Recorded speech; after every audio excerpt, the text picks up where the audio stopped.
E aí, Dev, tudo bom? Então, bora bater um papo agora sobre notação assintótica e Big O, beleza? É o seguinte, quando a gente fala de notação assintótica, nada mais é do que uma notação para descrever o comportamento do nosso algoritmo de acordo com o tamanho da entrada, tá? Basicamente é isso. E aí nós utilizamos uma função matemática para enquadrar o nosso algoritmo e entender se o comportamento dele vai se assemelhar com uma função linear, uma função logarítmica ou uma função exponencial. Sabendo que se ele se comportar como uma função exponencial, significa que se eu aumentar o tamanho da minha entrada, logo o custo do processamento vai se elevar como uma função exponencial. Então, algoritmos eficientes são algoritmos que o custo não aumentam tanto com relação à entrada. Então, eu posso elevar a minha entrada de certo modo, né, aumentar a quantidade de parâmetros que aquela função, aquele algoritmo recebe, e o custo do processamento vai se manter, por exemplo, estável, constante. Esse seria o algoritmo mais eficiente. Enquanto um algoritmo que não é eficiente, ele cresce exponencialmente à medida que eu aumento um pouco a minha entrada. Beleza?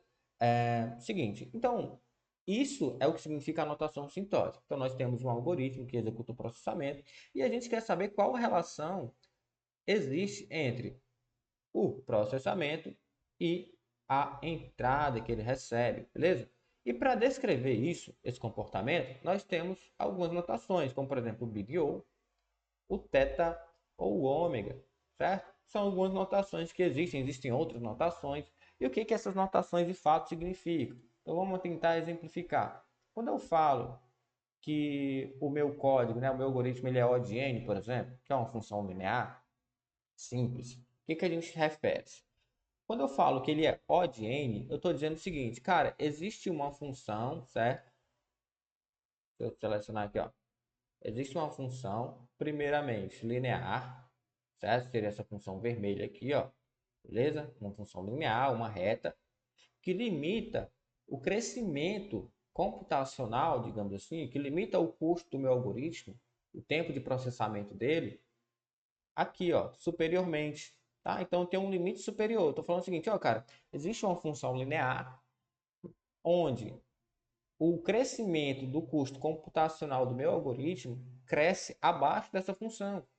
Então, estou limitando o crescimento superiormente a uma função linear. É isso que significa o O de n, tá? Poderia ser, obviamente, O de n quadrado, será uma função quadrática, ou de 2 elevado a n, que seria uma função exponencial. Então, estou dizendo o seguinte, ó, existe uma função x que limita superiormente o crescimento do meu algoritmo. Então, o meu algoritmo, por exemplo, o processamento dele, no pior caso, ele sempre vai se manter abaixo dessa função. Ele não vai cruzar essa função, tá? Então, dizendo, estou colocando um teto ali em cima do comportamento do meu algoritmo. Quando eu falo, por exemplo, ômega, ao invés de um teto superior, eu estou falando um teto inferior, tá? Então, se eu falar, por exemplo, que o meu algoritmo é ômega de n, estou falando o seguinte: olha, o meu algoritmo, o comportamento dele, ele cresce, o custo computacional dele cresce acima de uma função linear, entendeu? Então, a função linear, nesse caso, no caso se eu falasse que seria ômega de n, seria o limitador inferior. E quando eu falo θ, certo? Quando eu falo θ, o que acontece? Eu tenho duas funções que limitam o crescimento computacional do meu algoritmo, né? O custo computacional, tá? De forma inferior e forma superior. E o meu algoritmo vai crescer entre essas duas funções, tá? Isso daqui é apenas conceito, tá bom? Do que seria o Big O, o θ ou o ômega, beleza? E é super interessante a gente falar aqui um ponto sobre o tempo de execução. Quando a gente fala de otimização, de eficiência, quando a gente compara o tamanho da entrada com o processamento, eu poderia comparar de diferentes formas, tá? Seja, por exemplo, o consumo de memória, poderia avaliar o consumo de memória do meu algoritmo de acordo com o tamanho da entrada, ou até mesmo CPU ou qualquer outro recurso. Mas tá? Por padrão, por convenção, nós utilizamos o tempo de execução sendo igual ao número de operações primitivas ou passos que o teu algoritmo executa, tá bom? Então, número de operações. Por quê? Porque é algo que eu consigo medir e analisar o algoritmo sem precisar executá-lo. Então, para que eu possa avaliar o meu algoritmo de forma mais justa possível, fazer essa comparação, certo? De uma forma mais simples possível, eu utilizo a contagem do número de operações. Por quê? Veja só, vamos supor que a gente utilizasse o tempo de execução, de fato, a quantidade de segundos. Eu teria muitas variáveis para controlar. Né? Eu teria que executar os dois algoritmos na hora de comparar ali, para saber se um é mais eficiente que o outro, na mesma máquina, nas mesmas condições, e precisaria de fato executar. Né? Então, a contagem de instruções, ela acaba se tornando mais simples porque a gente consegue fazer mesmo sem precisar executar o algoritmo. Né? Enfim, então, o que acontece? O que acontece na prática é que nós temos um conjunto de funções matemáticas, certo? E aí você vai avaliar o crescimento da função matemática, tá? De acordo com o teu algoritmo. Vai tentar enquadrar o teu algoritmo em alguma dessas funções. Então, se o comportamento do teu algoritmo se assemelha aqui, ó, a uma função constante, ele vai ser constante, tá? Se ele cresce rápido, ele vai se assemelhar com a função, por exemplo, exponencial, beleza? Tem um crescimento mais rápido. Então, quanto maior o crescimento, pior é o algoritmo. Quanto menor o crescimento, melhor é o algoritmo em termos de eficiência, tá bom? E aqui, esse gráfico mostra exatamente isso. Se eu tenho uma entrada, um x, que é muito grande, como que vai ser o comportamento aqui? Seria o y, né? Que seria o número de instruções, computações ou operações que o algoritmo precisa realizar. Né? Então a gente observa que, por exemplo, uma função que ela tem um custo associado, né, relacionado ao fatorial, né, um n fatorial aqui, ó, ela tem um custo bastante elevado. Ou seja, mesmo com um x pequeno aqui, ó, um x pequeno, certo? Eu já tenho um custo super elevado.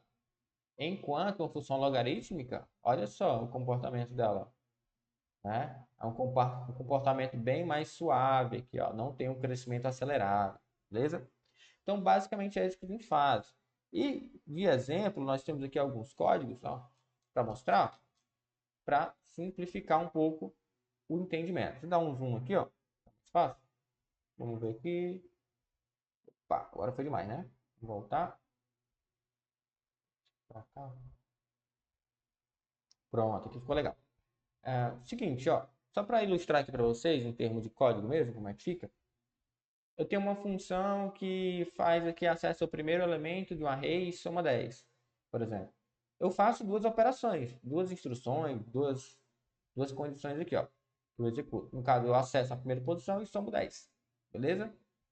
Isso depende do tamanho do array? Não, não depende. Então, se for um array grande ou um array pequeno, a operação vai ser sempre essas duas. Então, ela seria O de 1, seria o tempo constante. Beleza? Deu para entender? Já essa daqui, ó, o tempo dela é linear. Por quê? É uma função que soma todos os elementos do array. Para isso, eu preciso percorrer aqui, ó, um loop for, certo? Que vai de 0 até o comprimento do array e fazer a soma. Então, essa operação de soma, ela vai acontecer n vezes, onde n é o tamanho do array. Ou seja, se meu array cresce, eu executo mais operações. Logo, o comportamento, o processamento, o custo da minha função, ele cresce de acordo com a entrada e cresce de forma linear. Outro tipo de função, por exemplo, aqui que seria para buscar o número de duplicatas dentro de um array, aqui é só de exemplo, tá? Só para a gente poder entender na prática. O que acontece? Eu faço dois loops, um dentro do outro. Então, para cada aí, eu tenho que percorrer todo o array.